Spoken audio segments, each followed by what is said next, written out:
and Andy.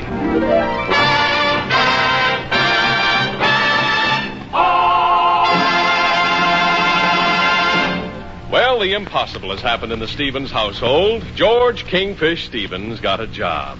He's been working for a week now as a salesman in a local real estate office. Today is payday, and as he returns home, he is greeted by his wife, Sapphire. Oh, George, this is the greatest thrill of my life. You bringing home a pay envelope. Yeah, well, here it is. What is you going to do with it? George, I'm going to celebrate. I'm going to take this envelope, go down to the beauty parlor, and use what's in it to make myself attractive. Well, now, wait a minute, honey. There's only money in there, not magic, you know. And besides that, don't you go squandering that money. We better hang on to this. George, what you hinting at? Is you in trouble on that job already? Well, I'm going to tell you, this is the bad time of the year for selling real estate. George, I'm surprised you lasted this long. Before this, you never put in a full day's work in your life. Well, now, wait a minute. Before you shoot off your mouth there, what about that job I had at the cement company? On my first day down at that cement plant, I was there for 12 long hours. Yes, and the reason was because you fell asleep in some wet concrete, and it took them that long to chip you out. Well, I got overtime, didn't I? George Stevens, you're a disgrace. You done had 55 jobs in the last 2 years, and you've been fired off of every one of them. Yeah, well, at least I ain't no quitter. There ain't no point in arguing, George. I'm giving you an ultimatum. A what? An ultimatum. Give it to me. You better get busy on this real estate job and pull over some deals. I'm through with you. Well, now, you wait a minute, honey. Oh, I don't know why I ever married you, and to think that 20 years ago I was fool enough to throw myself at you. Yeah, and to think I was fool enough not to duck, too.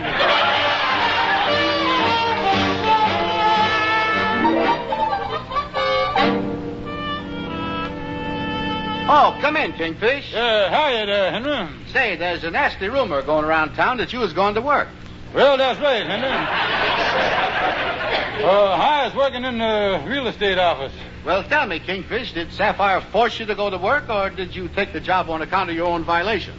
Well, about 50-50, Henry, but at the rate I'm going, I don't think I'm going to keep the job much longer. I can't find no good houses to sell. Well, you know, there was a couple of very nice ones up there on the Parkway. I believe the architecture was one of French colonial, and the other one was late gorgeous Georgian. Well, that's the trouble, you see. All them houses is too expensive. If I'm going to sell something, I got to get something in the cheaper brackets. That's what I got to get. Well, say, wait a minute, Kingfish. I just remembered an item I seen in the paper. The state has just condemned a number of houses out in the country to put in a new highway. The state done condemned some houses on the highway? Yes, they ain't in too good shape, so the state will give them to anybody that'll pay the cost of moving them. The houses is free, huh? Mm-hmm. You know, if I could sell one of them to Andy and not tell him that he got to move it, why, everything I make would be clear profit there. Yes, Kingfish, but Andy might not want to make the changeover from his room to a house, though. Yeah, if I could tell him that his room and house has been sold, say, wait a minute. Say, you know, the United Nations has been buying up a lot of property in town. I'll just convince Andy the United Nations is moving uptown, and he has got to get out. Yes, well, good luck, Kingfish. I got to go now and stop by the furrier's to get my wife Clara's fur coat out of the cold storage. Oh, you put it in cold storage, huh? Yes, it keeps things from deteriorating and falling apart. I've often wished I could put Clara in there for a couple of months.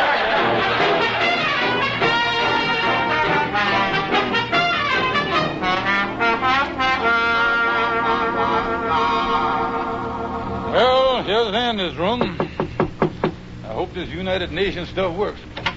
Oh, how is you, Kingfish? Andy, is you still here? Well, come on, I'll help you pack. You ain't got much time, son. Kingfish, what are you talking about? Andy, ain't you heard the big news? No. The United Nations has done bought this whole neighborhood.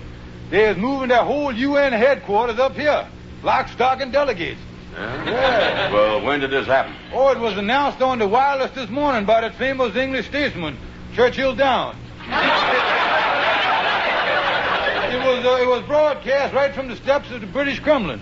Yeah. Oh, cool. Yeah, and with people from all these nations moving up here, they is giving everybody 48 hours to move out. 48 hours. That's awful short notice, ain't it? Well, they didn't give me that much. Me and Sapphire come home from a picture show last night and found 2 Bulgarians sleeping in our bed. Yeah, well, how is all this going to affect me? I don't want to sleep with no Bulgarians, I'll tell you that. How is it going to affect you? Yeah. And the 4 powers is dividing the whole area around here in 4 sections. And I see the blueprint of the plan.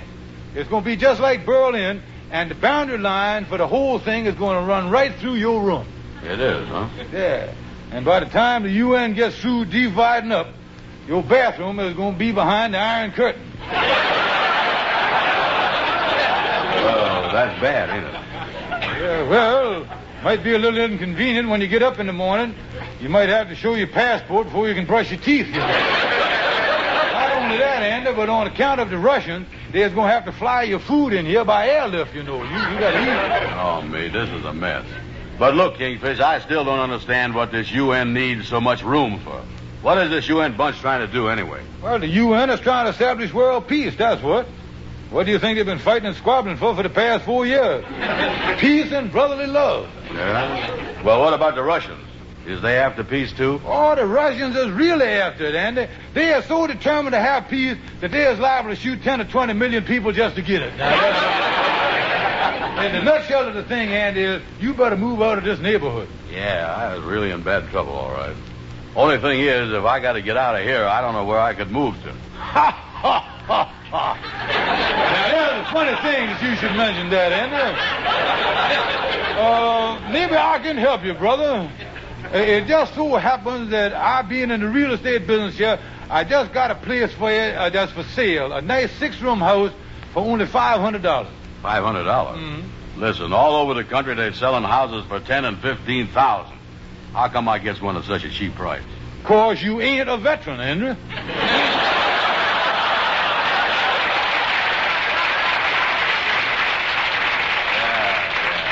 That helps, huh? Oh, yeah. According to the real estate board, the word is out, give the cowards the breaks. That's what it says. Yeah, well, I can't go wrong for no $500. I'll take the thing. And I'll go right down to the bank and get the $500 out of my savings account and meet you back here and we'll close the deal. Okay, Andy, and I'll give you the deed to the house. Yeah. Listen, Kingfish, you think I'll be happy with this house? Oh, Andy, you'll be in heaven, my boy. It's like being up on a cloud listening to the angels. And if you want to hear music, all you gotta say is, I'm gonna play on the harp. Just like little David.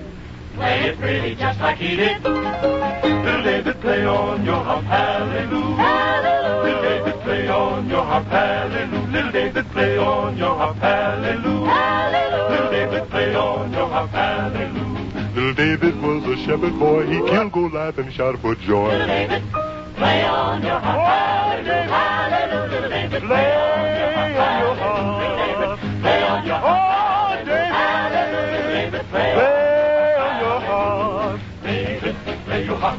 David, play your harp.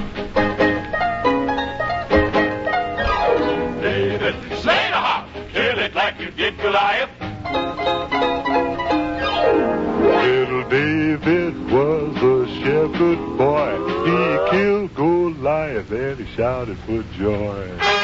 Little David, play on your harp, hallelujah. Hallelujah. Little David, play on your harp. Hallelujah. Little David was a shepherd boy. Little David, play on your harp. He killed big Goliath and shouted, joy, joy. Little David, play on your harp. Went down in the valley, didn't go to stay. Little David, play on your harp. My soul got so happy I stayed all day. Little David, won't you play on your harp? All day. Little David, won't you play on your harp?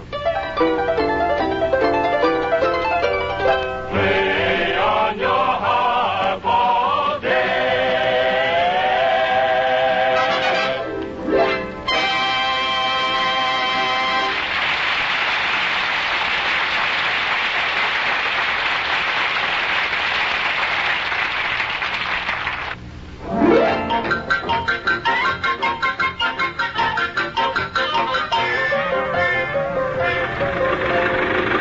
Nice of you to drive me out here and look at my new house, Amos. Yeah, well, I'm glad to do it, Andy, but tell me something, son. How come all of a sudden you was moving out of the apartment? Oh, I couldn't stay there, Amos. You see, the Four Powers is going to revive up a Bulgarian in my bedroom. Excuse me, Andy, I guess the motor's a little noisy here. I didn't get the drift of what you said there. How come you're moving again? I had to get out of the neighborhood, Amos. You see, the Russians is going to iron some curtains. Iron some curtains? Yeah, and if that happens, they're going to have to feed me by air wig. Andy, I can't figure out what you... Now, hold it. Here's my house. Turn in right here. Turn in. Ah, there's the place, Amos. What do you think of that? Yeah, well, it ain't bad for the money, Andy. Say, who's that fella there on your front porch? Now, wait a minute, I'll ask him. Say, mister, what is you doing on my porch? Oh, is this your house? Yeah. Well, I'm from the highway department. I hope you've arranged to move the house off the property by Thursday. Move the house? Why, yes. The new highway goes right through here. Weren't you informed when you bought the place? Amos, I think that Kingfish done tricked me again, you know it?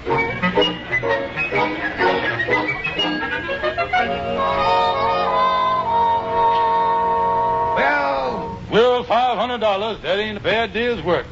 That ought to really make Sapphire happy. I better put it away, though. Here comes somebody down the hall. Come in, Shorty. Hi, Kingfish. I just rushed over here to tell you something. I just so handy, and the thing is, if you don't, I mean on account, if I was you, but don't tell nobody I told you.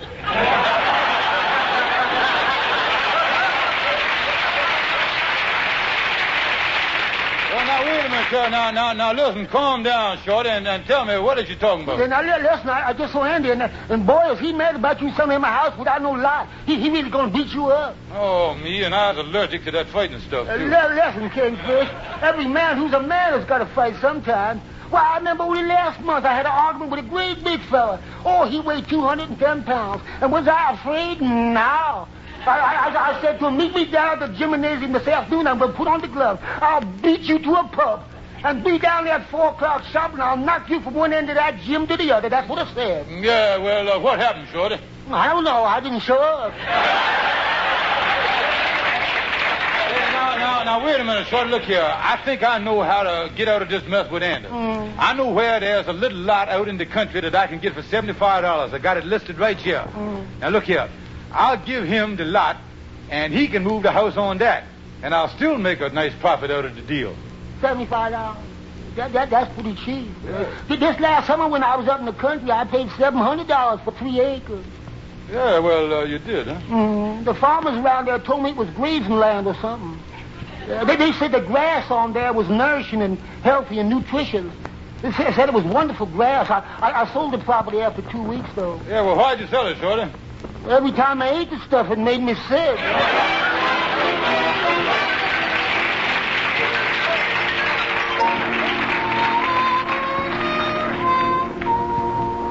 Oh, come in, Brother Andy, come in. Stand right where you is, Kingfish. I'm going to beat you within an inch of your life. Now, wait a minute, Andy, wait a minute. Take it easy. Would you fight with a man who is smaller than you is? What you mean, smaller than I is? You is half a head bigger than I is. I know, but I fight from a crouch. I gets down like this. Kingfish, this is the dirtiest trick you ever done to me. Sticking me with that house without no lot. Oh, is that what you saw about? Yeah. Well, I was prepared to make good on that, Andy. Oh, I was your pal. You know I wouldn't stick you with a house without sticking you with a lot, too. Oh, Now, that sounds more like it. Yeah, oh, sure, Andy. Look here. You has done had the lot all the time. The only reason you didn't happen to notice it when you looked at the house is because the lot is 12 miles away. Wait a minute. 12 miles away from the house? How you explain that? Well, you can't explain it, Andy. It's just one of the quirks of the real estate business, that's all. 12 miles. Couldn't they quirk that a little closer? And besides, Kingfish, how do I get the house over to the lot? Well, you has it moved, that's what. And you can even live in the house while they's moving it. And the trip will do you good, Andy. Oh, I tell you, Andy, there's no thrill like whizzing through the city in your own home. Yeah, well, that sounds good, all right. But where is this lot? Brother Andy, I was very happy to say that it's centrally located. What you mean, centrally located? Right in the middle between 2 other lots. Well, that's a good location, all right. Yes. Now, Andy, the next thing to do is to decide just where on this lot to put the house. Yeah. Now, I've got the plans of the lot right here, and I also got the plans of the house. Now, here, you take the house plans, and I'll take the plans of the lot here, and we'll check the figures. Yeah, okay, Kingfish. All right, ready? Yeah. All right. Width of lot, 35 feet. With the house, 42 feet. Yeah, well, now, you see the thing, wait a minute. Let's run over them figures again. I think we done messed up a digit in there someplace. Yeah, there's something wrong in there, all right. Yeah, all right, here we go. Width of lot, 35 feet. With the house, Kingfish is still 42 feet. And I think I hit on what the trouble is. The house is just a wee bit bigger than the lot. A wee bit. Kingfish, that house is 7 feet too big for that lot. What in the world is we going to do now? Well, now, let's not get excited, Andy. In real estate circles, that's what's known as overlapping. I think the smartest thing to do is to make a few small alterations. Now, all you got to do is to cut 7 feet off the house, bring the outside wall in, and there you are. Yeah, but what happens to the inside of the house? Well, just looking at the plans of the house here to see. Taking 7 feet off the dining room there won't hurt it a bit. Still leaves a nice-sized dining room, 12 by 3. Might even get a table in there.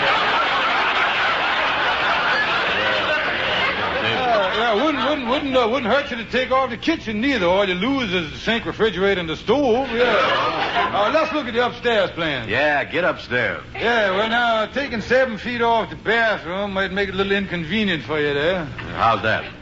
Your bathtub going to be half inside the half a house and half outside. Half the bathtub inside and half out? That ain't going to look too neat, is it? Well, you might run a little ivy over the edge and make it look like a window box up there. Yeah, but listen here. Listen. On Saturday nights, though, how's it going to look to people passing by? Me sitting up there taking a bath on a window box. Well, you just have to wear a bathrobe when you're taking a bath, that's all. Yeah, I'll wear my print one. They'll think I'm a geranium. Listen, Kingfish, I ain't no fussy guy, but we can't jam that big house of mine on that little lot. Now, you better do something about it. Well, now, don't get excited, Andy. I'll tell you what I can do. What? I can buy 10 more feet of the property, and the house will fit on it like a glove. Well, now you're talking. Yeah, now it'll only cost you $350 to move the house. Yeah, well, that's about what... Hold it, just a minute. Listen, I done had enough trouble with this house already, and if anybody's going to pay to move it, you is. Yeah, well, now, look, Andy, I couldn't pay to move it if I wanted to. I'd be violating the building code. You was sold a stucco house, and under the law, you was a stuckee. Listen, Kingfish, listen here. Listen, I'm going to give it to you straight. If you don't find some way to move that house over to that new lot, I'm going to haul you into court and sue you. Oh, me, what is the...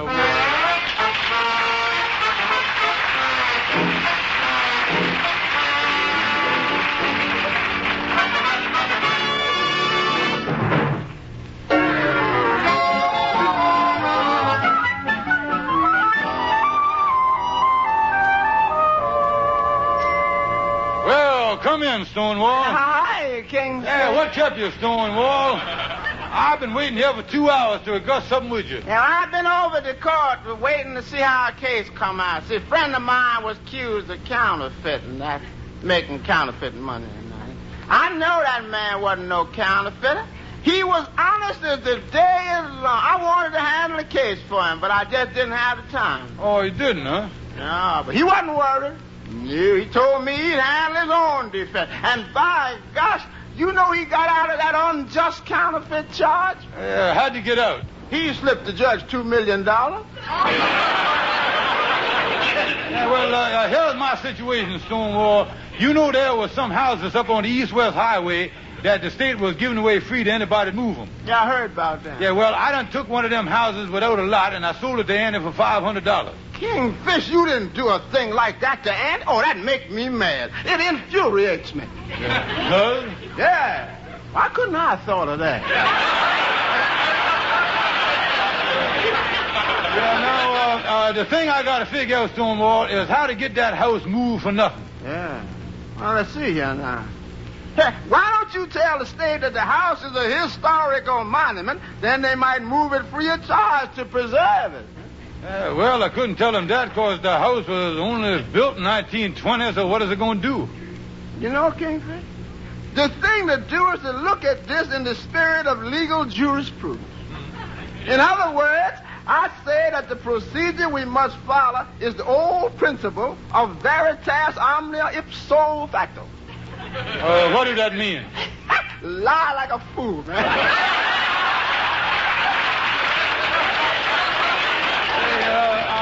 Stonewall, you know, I might go down to the highway commissioner and tell him the house has to be moved for the public good. Yeah, to be used as a hospital or something. Yeah, well, now that's right. Now, you know what? Say, if I told him that Andy was a doctor who was running a free clinic and needed this house for his work, that might swing the thing. Yeah. Well, Kingfish, I guess that solves your problem. You know, in the legal profession, I really see the drab side of life. Take a case I got to start working on tomorrow. This criminal is the most despicable man I ever met.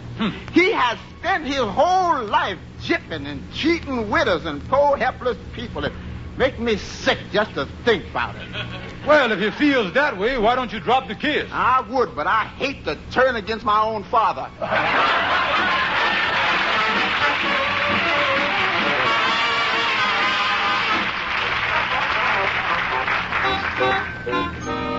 All right, Andy, now here's the highway commissioner's office. Now, I've already called him on the telephone and explained the situation. Yeah, well, that's good. Now, look here. I was going in and put in the clincher. Now, remember everything I done told you. You was Dr. Brown. I'll go in first, and I want you to come in later at the psychopathic moment. Okay, Kingfish. Yes, may I help you? I was George Stevens, the big philanthropist. I done spoke to you on the phone about an hour ago. Oh, yes.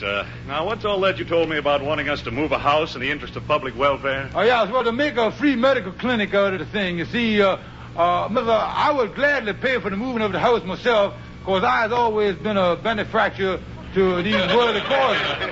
But lately, I done give away so much money that I done over-benefactored myself. Well, you said something about turning this clinic over to a Dr. Brown. Just where is he working now? Well, in the only place he can afford, in an old attic that ain't got no heat in it. No heat in it? Yes, sir. It's really cold, too. The poor fella can hardly stand to work there. Matter of fact, instead of using rubber gloves, he has to operate with a pair of mittens on. Now, wait a minute, Mr. Stevens. Oh, I'm telling you the truth. It really gets freezing up there. Why, the last appendix he yanked out looked like a popsicle. Wait a minute, Stevens. Nothing could be that bad.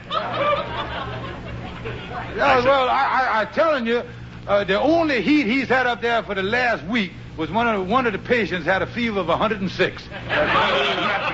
This is the most fantastic story I ever heard. Yeah, well, I just wish that Dr. Brown was here so you could hear this sad tale from his own shivering lips.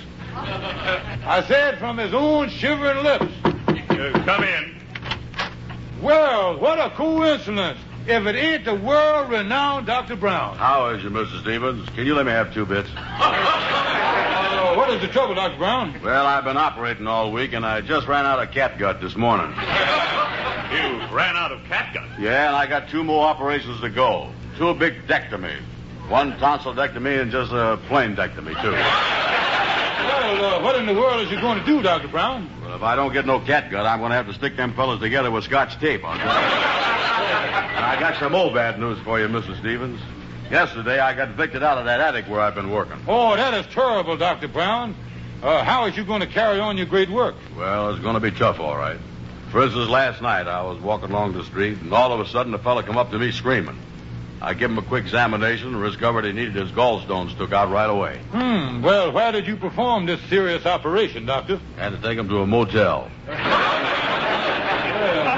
huh? Well, how did the thing work out? Not so good. Checking out time was 2:30, and I had to finish the operation on the front lawn. Stones all over the place. This is all very interesting, Dr. Brown, but... Dr. Brown, would you mind waiting outside just a minute, Duffy? Would you? You just step outside. Sure. Now, look, Stevens, I don't believe all this nonsense. And besides that, my records here show that due to some engineering problems, they're going to have to divert the highway 75 feet from the property. The house won't have to be moved at all. Holy smokes, that's wonderful. And if you want to buy the lot, I'm sure the state will sell it to you for a very small sum.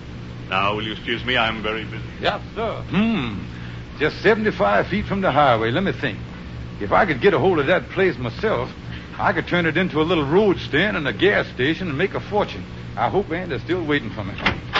Well, Kingfish, did the thing work out? Is they going to move the house for me? No, Andy, they ain't. And I'm going to tell you something, Brother Andy.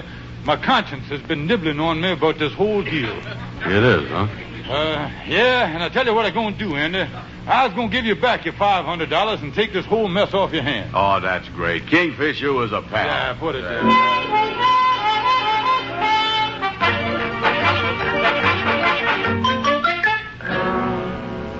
So this is the house you got, Joe. Yes, I really put over a big deal. You see, when I found out that they was going to divert the highway 75 feet, I give Andy his $500 back, and I got the deed to the house. Then I took the money I earned this summer, and I paid the state $150 for the lot. Now I got a place just 75 feet from the highway that we can change into a nice little road stand and gas station. Oh, George, that sounds wonderful. Oh, honey, look here at this fellow with the telescope here. He must be the highway engineer. I'll find out when they go finish the highway so I'll know when to start changing the place over. Mr. Engineer. Yeah? Since I heard you was going to divert the highway 75 feet, I'm going to put a gas station right here. Well, if you're going to build a gas station here, you're going to need an awful long hose. What do you mean? You apparently misunderstood about that diverting. We're diverting the highway up. We're elevating the highway 75 feet in the air. Oh.